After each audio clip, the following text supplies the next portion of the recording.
नमस्कार साथियों, आपके अपने चैनल जस्ट डू इट करो में आपका स्वागत है। आज हम क्लास 9 का चैप्टर फर्स्ट केमिस्ट्री का पढ़ेंगे। आइए चलो शुरू करते हैं।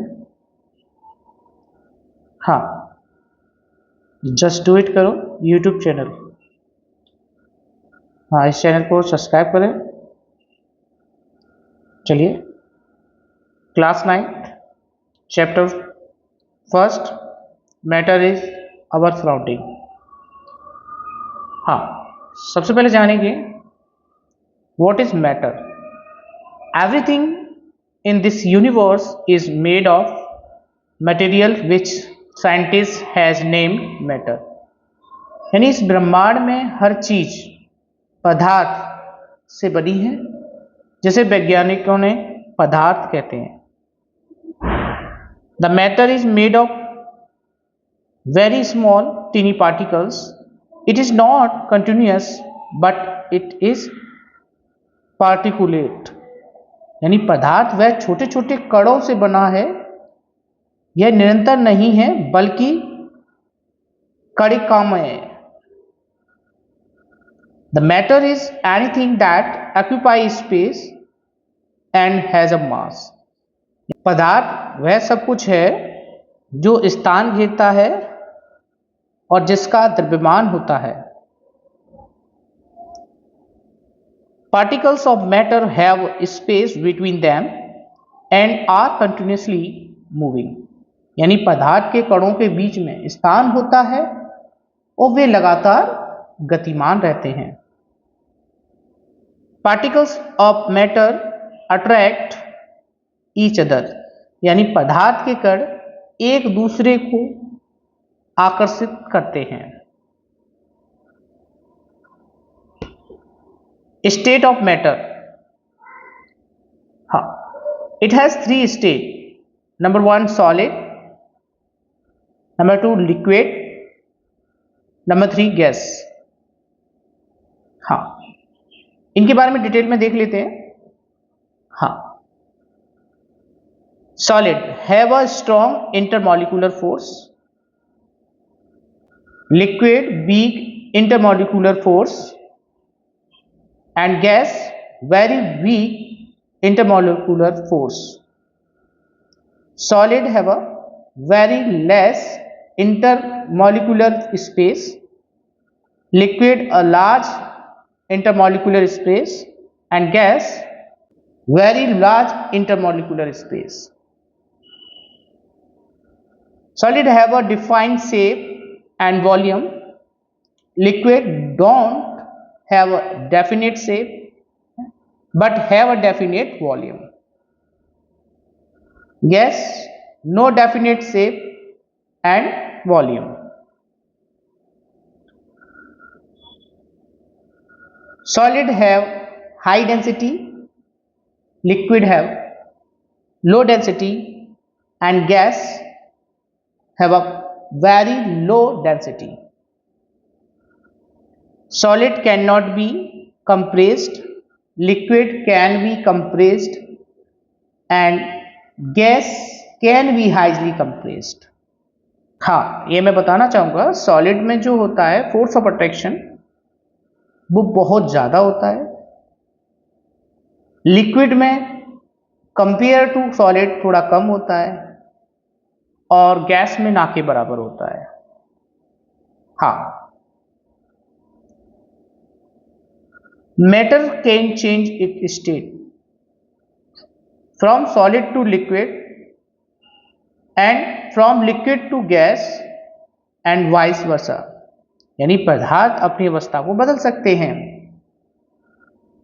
ठोस से द्रव में, द्रव से गैस में, और इसके विपरीत भी, जैसे कि आप फिगर में देख पा रहे हैं।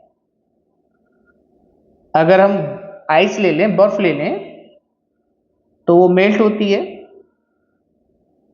लिक्विड में कन्वर्ट हो जाती है, और देन लिक्विड यानी वाटर को अगर हम बॉयल कर लें तो आप देखेंगे वो स्टीम में कन्वर्ट हो जाता है।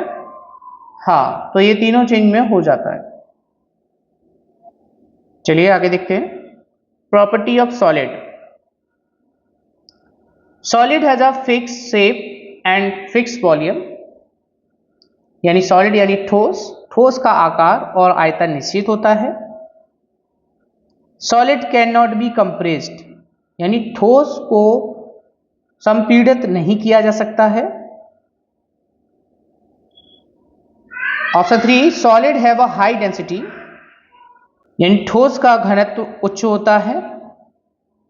Force of attraction between the particles in a solid is very strong, ठोस के कणों के बीच आकर्षक बल बहुत ही मजबूत होता है। Space between the particles of a solid is negligible, ठोस के कणों के बीच जगह नगण्य होती है। Property of liquid. Liquid has a fix volume but not fix shape, यानी द्रव्य का आयतन निश्चित तो होता है लेकिन उसके आकार जो है वो निश्चित नहीं होता है। And liquids can be slightly compressed, यानी द्रव्यों को थोड़ा सा संपीड़ित किया जा सकता है। Large pressure is required to compress them, और उन्हें संपीड़ित करने के लिए अधिक दबाव की जरूरत या आवश्यकता होती है। Liquids have a lesser density than solid, यानी जो द्रव होते हैं उनका घनत्व ठोसों की तुलना में थोड़ा कम होता है। Intermolecular forces of attraction is weaker then solid, यानी अंतर आणविक आकर्षण बल ठोस की तुलना में कमजोर होता है। They have the considerable space between the particles, यानी उनके कणों के बीच में काफी जगह होती है, इसीलिए ये लिक्विड फॉर्म में पाए जाते हैं। चलिए, property of gases. Guys have neither a fix shape nor a fix volume, यानी गैसों में ना तो कोई निश्चित आकार होता है और ना ही कोई निश्चित आयतन। हाँ, gas can be compressed easily, यानी गैसों को आसानी से संपीड़ित किया जा सकता है। Guys have a least density among the three, अगर तीनों में हम बात करें तो गैसों का घनत्व सबसे कम होता है, कंपेयर अगर किया जाए सॉलिड या लिक्विड से। Intermolecular forces of attraction are weakest, यानी अंतर आणविक आकर्षण बल सबसे कमजोर होते हैं। And the space between the gas particles is large, यानी गैसों के कणों के बीच जगह बड़ी होती है।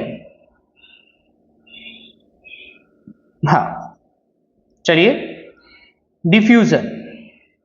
डिफ्यूजन क्या होता है इसको जानते हैं। The process of movement of a substance, solid, liquid और gas from the region of higher concentration to the region of lower concentration so as the spread uniformly is called diffusion। किसी पदार्थ यानी ठोस, द्रव या गैस के उच्च सांद्रता वाले क्षेत्र से निम्न सांद्रता वाले क्षेत्र की ओर समान रूप से फैलने की प्रक्रिया ही विसरण कहलाती है या कहा जाता है। हाँ, तो ये जो हाई कंसंट्रेशन होता है उधर से लो कंसंट्रेशन के रूप में जाएगा। हाँ, चलिए, effect of change of temperature. By increasing the temperature by heating a solid can be convert into liquid state and the liquid can be convert into gases state और vapour state. And by decreasing the temperature by cooling, a gas can be converted into liquid state and a liquid can be converted into solid state। यानी तापमान बढ़ाकर गर्म करके ठोस को द्रव अवस्था में परिवर्तित किया जा सकता है तथा तरल को गैसीय अवस्था में या वाष्प अवस्था में परिवर्तन किया जा सकता है तथा तापमान घटाकर यानी ठंडा करके गैस को द्रव्य अवस्था में परिवर्तित किया जा सकता है तथा तरल को ठोस अवस्था में परिवर्तित किया जा सकता है। सॉलिड टू लिक्विड चेंज, यानी सॉलिड से जब कोई चीज लिक्विड में कन्वर्ट होती है उसे हम कहते हैं melting. The process in which solid substance change into liquid on heating is called melting और फ्यूजन। वह प्रक्रिया जिसमें कोई ठोस पदार्थ गर्म करने पर द्रव्य में बदल जाता है उसे गलन या संलयन कहलाती है। Thanks for watching. आगे इस चैप्टर के बारे में नेक्स्ट वीडियो में मिलते हैं। तब तक पढ़ें लिखें, जस्ट डू इट करें। Okay, bye bye.